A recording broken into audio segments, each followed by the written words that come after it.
Good afternoon and welcome to the Intelligence Fusion live stream. I'm Michael McCabe, the CEO and founder of Intelligence Fusion. If this is the first time that you're watching our content or you're not a subscriber, please subscribe to our YouTube channel. We release live streams every couple of weeks on Tuesdays at 5 p.m. UK time. On Fridays, we also release Insight Weekly, where our analysts discuss incidents or topics that have happened globally and are notable. And this week, we're talking about left-wing extremism around the world. We also release regular themed episodes on a variety of topics, so please subscribe, like, and share our content. Today's topic is going to be about Russian links to right-wing groups in the West. Now, there are a couple of things that I need to explain to set the ground. Firstly, and I feel this has to be done, as anyone right of centre on the political spectrum gets labelled as being far right now, which makes our job as intelligence analysts harder at explaining exactly who the far right are. The political terms for left and right were first used during the French Revolution, and they referred to the seating arrangements in the French Parliament. Those who sat to the right of the chair of the parliamentary president were broadly supportive of the institutions of the monarchist regime. The original right in France was formed as a reaction against the left and comprised those politicians supporting hierarchy, tradition, and clericalism. The use of the expression "the right" became prominent in France after the restoration of the monarchy in 1815, when it applied to the ultra-loyalists.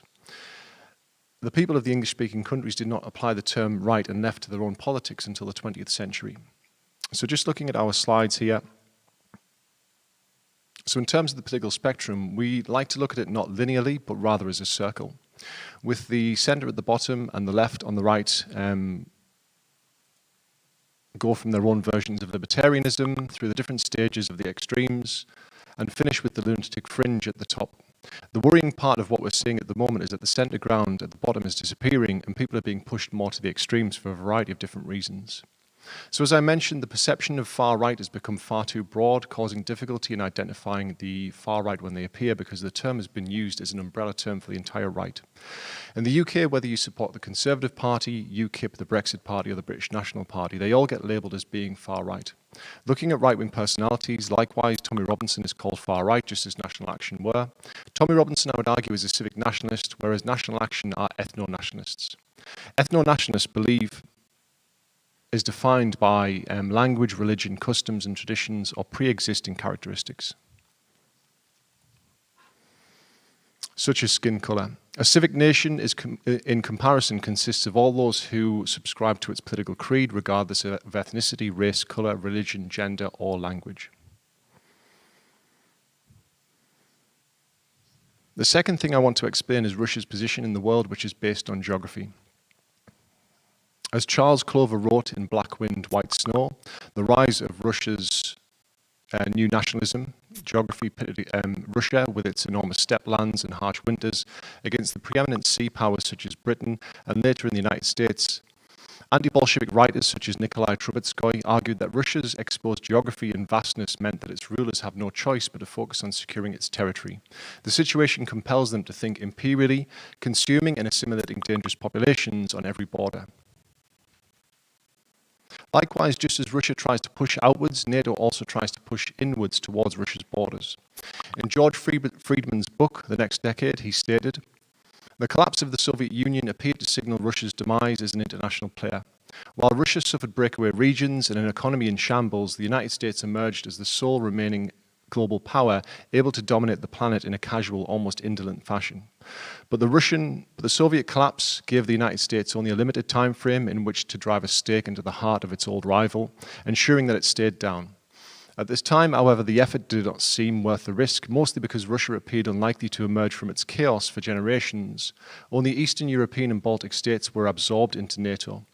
A significant strategic shift became more significant when you consider this fact. When the Soviet Union still controlled East Germany, the distance between NATO forces and St. Petersburg was about 1,000 miles. But after the Baltics were admitted into NATO, the distance was about 100 miles.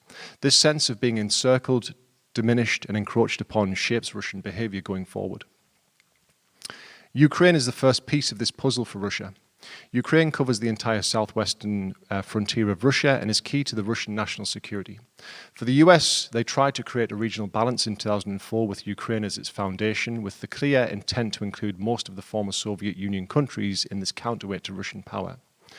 Russia, though, needs to access Europe, particularly Germany, due to its technology, with Germans having this in abundance. Likewise, Germany needs Russia and its natural resources. For Russia to outmaneuver the US, they must split US from Europe. For the US, the unification of Russia and Europe would create a force whose population, technological and industrial capability and natural resources would at the very least equal America's and in all likelihood outstrip them.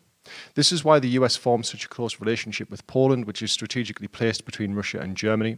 The US needs Poland because there is no alternative strategy for balancing an alliance between Russia and Germany. For geopolitical analysts, President Trump's recent announcement of withdrawing troops from Germany appeared puzzling because it's flying in the face of historical US strategy of preventing German-Russian alliance. So that's the wider picture sketched out. Now, how are Russia going about pushing back against the West and the US? One way is by supporting right-wing groups and personalities who may well become the establishment in the West in decades to come. Personally, I've always feared censorship, and I think it only serves to make those who have been censored more resolute in their belief that they are correct and that they are being unfairly discriminated against by the state. This then mentally pushes them further away from the state, reducing the ability to reach a peaceful political solution to perceived grievances. What censorship also does is make these personalities and groups more difficult to track. Just take National Action as an example. They are ethno-nationalists, actual neo-Nazis, and since they're banned, much harder to track, causing them to create multiple aliases like Scottish Dawn, National Socialist Anti-Capitalist Action, and System Resistance Network in order to continue their activities. Prior to this, we were able to learn and listen to their conference speeches online and understand how their strategic actions were going to pan out. Now they've been driven underground, likely finding new methods to remain hidden makes them much more difficult to track, but also to have their views challenged, which might help to de-radicalize them. Now the risk is that they just sit in echo chambers, becoming more radical until they actually commit direct action.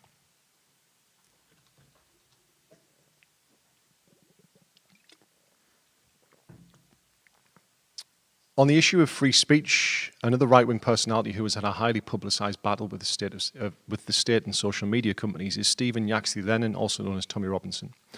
Tommy refers to himself as a free speech activist and journalist. In 2019, Tommy Robinson was banned from Facebook and Instagram for repeatedly breaking policies on hate speech.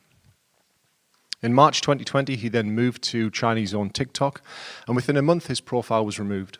At the start of May, he reported on YouTube that he has now moved to VK.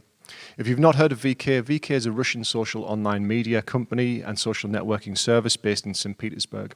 VK is available in multiple languages but is predominantly used by Russian speakers. It is the most popular website in Russia and the 14th most popular website in the world. Here's what Tommy thinks of VK.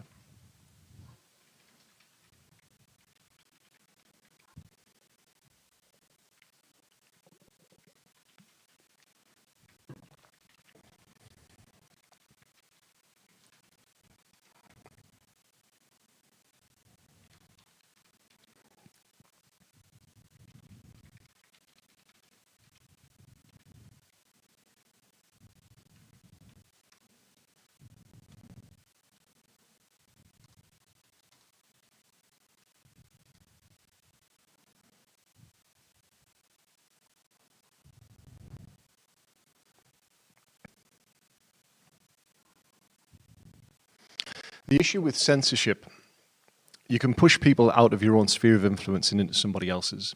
Good or bad, Tommy Robinson now has the free speech to say what he wants on VK, as long as it isn't against the Russian state.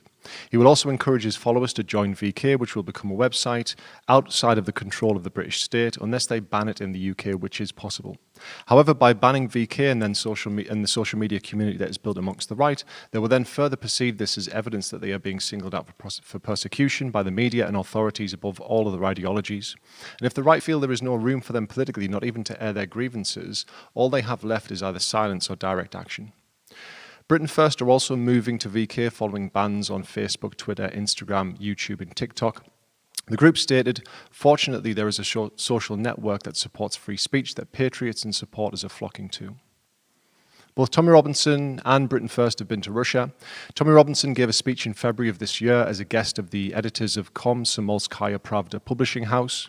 The speech and press conference reportedly covered Russian-British relations, Brexit and the Skripals case. The event was attended by the chairman of the Media Commission of the Public Chamber of Russia, the head of the National Values Protection Fund, Alexander Malkovich.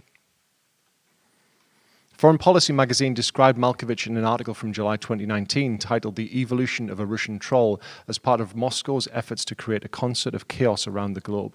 He set up a website called USA Ready, which appears to be active but blocked across the West. The website was quickly blocked by both Facebook and Twitter. Malkovich has been added to the US sanctions list for attempted election interference. Bloomberg reported that 2 of Malkovich's employees had been detained in Libya by UN-backed authorities and were accused of seeking to influence elections in the country. Malkovich denied the allegations and stated that they were only conducting research and described the allegations as a project for the deep state in the United States.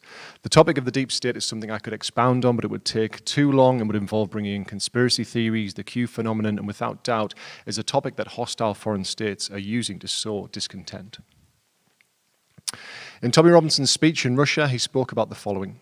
He talked about the Rotherham grooming scandal, as he put it, the industrialized sexual exploitation of girls by Muslim gangs for 40 years, his setting up of the English Defence League, which he claims he would use to highlight issues that were being ignored through establishment cover-up and conspiracy to facilitate the rape of British children, how in the UK we hear about the lack of freedom in Russia and citizens living in a police state. However, he claims he has received the same treatment in the UK from the police and authorities. He made claims that there are more Muslim offenders conducting child sexual exploitation than the UK has prison places for, and he stated that 2% of my country are responsible for 84% of the crimes, yet my media and government says it has nothing to do with Islam. These were his closing remarks.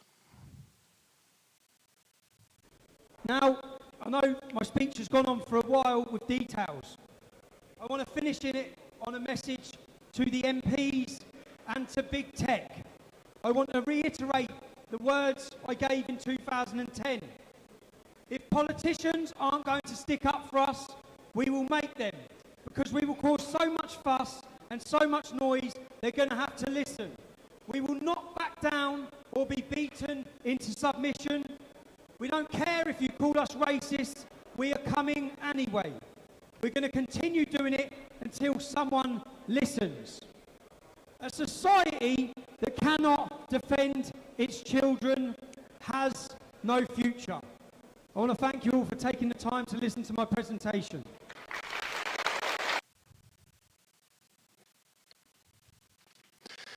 So based on Tommy's comments that he spoke during the presentation in Russia, you can see why Russia is interested in supporting him and people like him with a similar narrative to tell and a following who will listen. A narrative that undermines the British security and political establishment, claims decades of police inaction regarding child sexual exploitation, and suggests significant political change is required to prevent this increasing. Prior to this speech in July 2019, Britain first attended a conference at the Russian State Duma titled International Congress of Peace-Loving Forces. Vladimir Wolfowitz-Zhirinovsky opened the conference and is described as a Russian politician and leader of the Liberal Democratic Party of Russia. He is fiercely nationalist and has been described as a showman of Russian politics, blending populism with nationalist rhetoric and anti-Western language. Whilst the conference was attended by fringe politicians, it was opened with a proposal to introduce proportional electoral thresholds in all countries, which would make it easier for radical parties to enter Parliament and therefore increase Russian influence through those parties. In an article published on Riddle by Ruslan Moldovanov, it was entitled Why Zhirinovsky is Hosting European Nationalists at the State Duma. He argues, Russian connections with right-wing parties and organizations in Europe form a multi-level system. Each level has its own key agents with specific interests, and those levels are intellectual, instrumental, and tactical. So the intellectual level first is the most obvious example, being the anti-Western philosopher Alexander Dugin, who has cultivated contacts with the main fascist think tanks in the West. In Russia, he is known as Putin's brain, and his ideas are believed to be evident in Putin's moral crusades against supposed Western infections such as homosexuality and the degeneracy of artists and campaigners like the feminist Pussy Riot Collective. The Russian regime regularly deploys Dugin to represent it in meetings with right-wing visitors from Europe, and Dugin's long-standing cultivation of Western extremists has been widely reciprocated.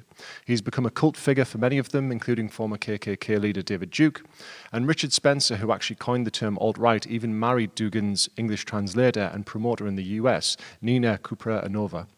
The second level is the instrumental level. This arena includes minor politicians like Zhirinovsky and Baburin, editorial staff at RT, Sputnik and the now closed Voice of Russia station, and election monitoring centers like CIS, EMO, and civil control work.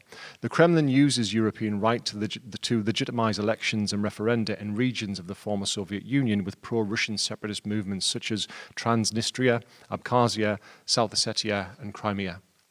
The final level is the tactical level, which is used in situations where the Kremlin already has an interest in the party and the leaders are ready to cooperate at the highest levels, as seen with the Austrian Freedom Party and the League Party in Italy. By 2019, it was the instrumental level that had really shown its effectiveness for the Kremlin. If we just look at RT, renamed in 2009 from Russia Today to just RT, I've taken a small portion of headlines from a 3-day period in late April in the UK news section and analysed them for sentiment. The articles overwhelmingly have a theme of negative government and state sentiment. They talk of the UK government handing newspapers £35 million in ad revenue, prompting accusations that Westminster is in the pocket of tax-dodging billionaire media owners. They even undermine Captain Tom's fundraiser, which created so much positive sentiment in the UK, by publishing claims that his family were allegedly taking a portion of the money raised through a charity that they are directors of. In an article about GCHQ being given extra powers to access NHS IT systems, they make the point that privacy campaigners have warned it could see public coerced into sharing personal data about their movements, playing into the Big Brother fears which are prominent in both left and right-wing circles. In an article about MOD testing of insect repellent, RT uses a quote from the Scottish Nationalist Party's Stuart MacDonald, who stated, "Why wasn't this product tested before it was issued? Did it involve the MOD Ethics Committee? And who ultimately signed this off?" MacDonald also reportedly asked to see the evidence the Defence Ministry based its conclusions on before deciding to use insect repellent on troops. The article almost appears like it wants to sow seeds of doubt in the soldiers' minds regarding the use of insect repellent on them. In an article about the contract tracing app for COVID-19, again, RT uses a quote from an expert to make their point. The quote from Internet law professor Lillian Edwards makes the point that there was a precedent of pandemics leading to a mass land grab and extensive state surveillance. Finally, in other articles from this 3-day period, RT undermines the government's response to COVID-19 and even manages to suggest that a cat would be more honest giving an answer regarding Brexit than a senior member of the cabinet. If we look at USA Really, the website set up by Alexander Malkovich, they have an article which claims censorship of major publications by the NSA and encroachment on freedom of the press and freedom of speech. In addition, it talks about police brutality and abuse of power by law enforcement. In the Reader's Poll selection, the poll is titled, "Is NATO Still Relevant?" In an article provocatively titled "COVID-19 is a Military Secret of the US Army," the article talks about the outbreak of COVID-19 on the aircraft carrier, the Theodore Roosevelt, and the captain losing his position. It ends by stating that the US military has been hiding infections amongst soldiers by officers who would rather keep their high positions than think about their soldiers. There is also an article which talks about the movie that has been released called Sugarlay. The movie is in relation to the Bloomberg article which I mentioned previously, which claims 2 people were arrested who were actually working for a Russian troll farm and were attempting to actually meddle in African elections. USA Really write that the movie is an action thriller telling the story of a Russian sociologist, Maxim Sugarlay, and his translator, Sama Swayfan, who were abducted in Libya in 2019, so clearly trying to push their narrative regarding that incident. Finally, in an article titled "Viral Video Shows How Democrat Stacey Abrams Plans to Stop White People from Governing," again using the tactic of RT of using an expert to get across their point, they quote, "Speaking with entrance expert journalist Patrick Howley, who stated, 'I've spent several years collecting data on all the president's enemies, stockpiling it like canned goods for the time that is now upon us. It will only get worse for them as the election goes on,' Howley stated. The clip proves once and for all that Democrat demographic politics are in motion. It is not a conspiracy theory. The left is weaponizing race for cynical electoral gain, and the Republican establishment need to stop looking over their press clippings and scheduling their CNN hits and live in the cold reality that is confronting us." So once again, we are seeing Russia pushing division, railing against identity politics, which is a growing fault line in the West with the aim of sowing division and discontent. Simply put, divide and conquer. The US is very different to Europe in terms of how it sees Russia, mainly linked to the Cold War Red Scare rhetoric. Marlene Lorell, in her article, Russian and American far-right connections, confluence not influence, puts it like this. The current US debate on Russia is shaped by conspiratorial narratives that see Russia meddling in almost every issue of US political life. One conspiratorial narrative revolves around the connections between Russia and part of the American far right. This topic became highly relevant with the election of Donald Trump, and Trump's election also polarized US public opinion regarding its racist past, epitomized by the Charlottesville riots and multiple polemics about taking down statues of Confederate heroes.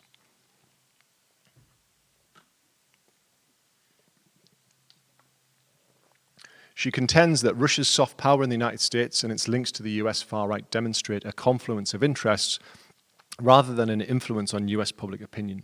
Marlene Lorell concludes, Russia's positioning as the savior of Christian values belongs more to the thick than the thin definition of soft power. Moscow does not have an impact that it would shift public opinion in the United States or Europe through and change citizens' priorities and values. If the awakening of American alt-right is indisputable, the reasons are deeply domestic and embedded in the US social fabric. Russia is not responsible for US race relations and social ills. Russia plays a third-tier role, taking advantage of this new voice, consorting with it, often trying to amplify it, but it never originated the homegrown dynamics and has no realistic influence over it. The Kremlin is a beneficiary of a confluence of narratives and visions that it would not be able to do anything if they began to disappear. Russia acts not as a societal transformer, but as an echo chamber of European and American society's own doubts and transformations. In a recent news article by NBC News, the report suggested that Russian documents reveal desire to sow racial discord and violence in the US. The documents came from an investigative Russian opposition group called the Dossier Center and claimed that Russian operatives in 2019 pitched a plot to manipulate African Americans.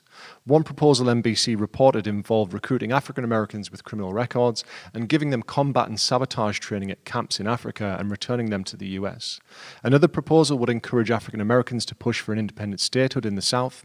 Representative Val Demings, who sits on the US House Intelligence Committee, said of the claims, "It does not surprise me the lengths the Russians would go to undermine our democracy and really target divisions that already exist in our country."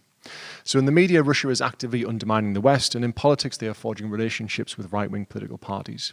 In 2014, Marine Le Pen took 11 million euros in loans from Russian banks, a year after publicly backing Russia's annexation of Crimea.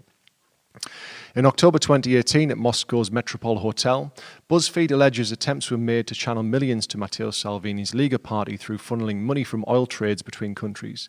The day prior to this meeting, Matteo Salvini was in Moscow and denounced the sanctions against Russia. So just to focus on Europe. During the coronavirus pandemic, Russia has used this as an information operations opportunity to improve relations with Italy, sending aid to the country which was labelled "From Russia with Love." The European Union warned that Russia was using the coronavirus crisis to undermine NATO and the EU. The issue the EU has is that the parties on the right, with their national sentiment, see the EU as a common foe, even though these groups would clash over their own nativist sentiments. One step on from this is that a lot of them actually see Russia as a common ally in this cause. In May, Britain First leader Paul Golding was charged and convicted of a terror offence in the UK. Golding refused to hand police the passwords to his phone, laptop, hard drive after being stopped at Heathrow Airport in October. He and senior members of Britain First were returning from a trip to Russia where they carried out media interviews and visited the Parliament building in Moscow. A Britain First press release called Russia a patriotic nationalist country that promotes all traditional Christian and Western values said the trip was aimed to actually further relations with members of the Russian Parliament and extend its support base. They met with nationalist MPs from the Liberal Democratic Party of Russia and visited their Moscow HQ. Appearing on the state-owned Russia 24 channel during the trip, Golding backed the great replacement conspiracy theory, and he claimed that the EU was trying to eradicate national cultures, adding it was going to end in bloodshed in Western countries. Westminster Magistrates Court heard that the group was stopped by Metropolitan Police officers under Schedule 7 of the Terrorism Act, and Chief Magistrate Emma Arbuthnot ruled that there was no doubt that Golding had failed to comply with requests for information despite his obligations being explained to him and being warned over and over that if he did not, he risked arrest. Golding was actually supported by English Defence League founder Tommy Robinson from the court's socially distanced public gallery. So what motivates Russia in supporting right-wing parties? There are two reasons which intertwine. First of all, it's that part of their anti-Brussels, anti-establishment, anti-US agenda. By forming these relationships, ideally assisting them into positions of power, it creates allies that legitimize Russia's practices. This is all part of pushing that buffer between Russia and the West farther backwards into the heart of Europe. This then leaves Russia with more room to maneuver with the former Soviet bloc countries if the US and allies are battling for control over the influence of Europe. Secondly, divide and conquer. Populists are divisive against the established liberal order. The lack of unity domestically is of benefit to Russia because it is disruptive and distracting both domestically but also from a foreign policy perspective. The ultimate goal of this being to make Russia the dominant power in Eurasia and create a regional Russia hegemony. To do that would require the US to withdraw, at least in part, from Europe. Just this week, President Trump announced that 9,500 troops are being withdrawn from Germany in a sign of freeing US-German ties. In Poland, next door to Germany, there was an incident in April in which the website of Poland's War Studies University was hacked, where the attackers posted a letter describing the US troop presence in Poland as an American occupation. Poland's government did not conclusively blame the Russian government for the information operation. However, Zarin said of the effort, apparently meant to sow discord between the US and a key ally in Central Europe, would be congruent with disinformation activities carried out by the Russian Federation against Poland.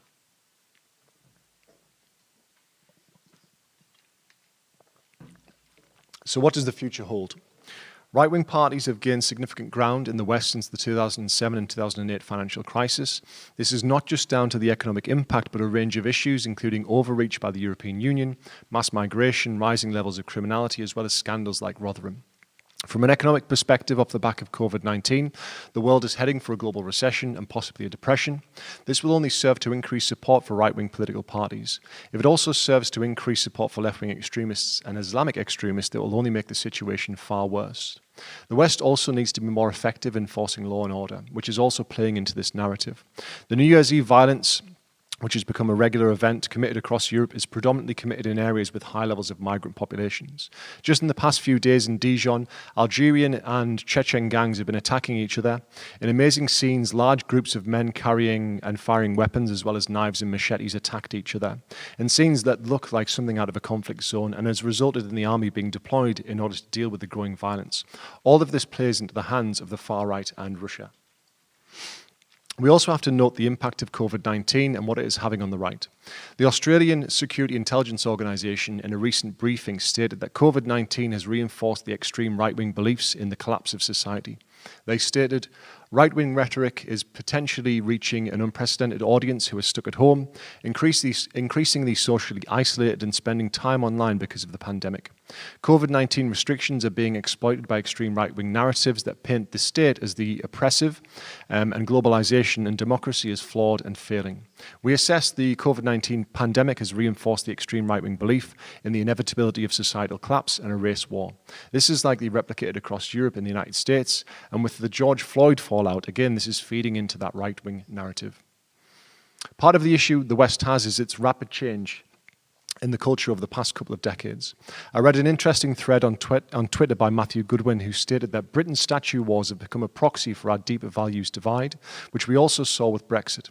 He wrote, "One question that is now hanging over British politics is whether Brexit and its final resolution would bring that divide to a close or instead cement it in an array of other issues like immigration, gender, diversity, and so on. And would this breathe new life into it?" And I believe he's correct. I think the West is currently going through a cultural war between liberals and social conservatives. He goes on to state, "It seems then that rather than dismiss our statue wars as a moment of madness, they have to a certain degree become yet another symptom of a deeper value divide bubbling beneath the surface. Not everyone falls into these two monolithic blocks, clearly, but many do. And this is where Russia is trying to place itself, on the side of social conservatives and the far right. In a speech in 2013, Vladimir Putin stated, "Today we need new strategies to preserve our identity in a rapidly changing world, a world that has become more open, transparent, and independent. For us, questions about who we are and who we want to be are increasingly prominent in our society. It is evident that it is impossible to move forward without spiritual, cultural, and national self-determination. We can see how many of the Euro-Atlantic countries are currently rejecting their roots, including the Christian values that constitute the basis for Western civilization. They are denying the moral principles and all traditional identities, natural, cultural, religious, and even sexual. The former leader of Hungary's Jobbik party, Gábor Vona, declared that Europe was a sinking ship that had lost its values, and that Europeans should get back to their roots and rearrange their relationship with other traditional cultures that only exist in the East now. The British National Party's former leader, Nick Griffin, has stated similar things regarding Western Europe being now lost, and the only future for white people is in Eastern Europe. The Western right see the Russian leader as a staunch defender of national sovereignty and conservative values. Putin has brought Russia back from the dead to a point now where it is reasserting its global interests. If the left in the West continue to push their liberal agenda further to a point where they completely alienate the social conservatives, and there is no middle ground for them to return back to and coalesce around, and the attack on nationalism and European Union means that this is unlikely to be something that they can, again, gather around. They won't be gathering around the nation state. They won't be gathering around the European Union. Would that then push social conservatives in Europe into the arms of Russia? Quite possibly. In the meantime, Russia will continue to look for push-button issues that will inflame tensions, whilst undermining governments and supporting dissidents. It is the government's job to ensure that they don't isolate the right through censorship, not robustly enforcing law and order, regardless of group, lurching too far to the left, or not listening to the right's grievances. Thank you for your time today. I hope you found the topic informative. If you would like to speak to me about this topic or delve into the data, or just want to book some time in order to discuss your requirements or speak to me about Intelligence Fusion, we will leave a link in the comment section.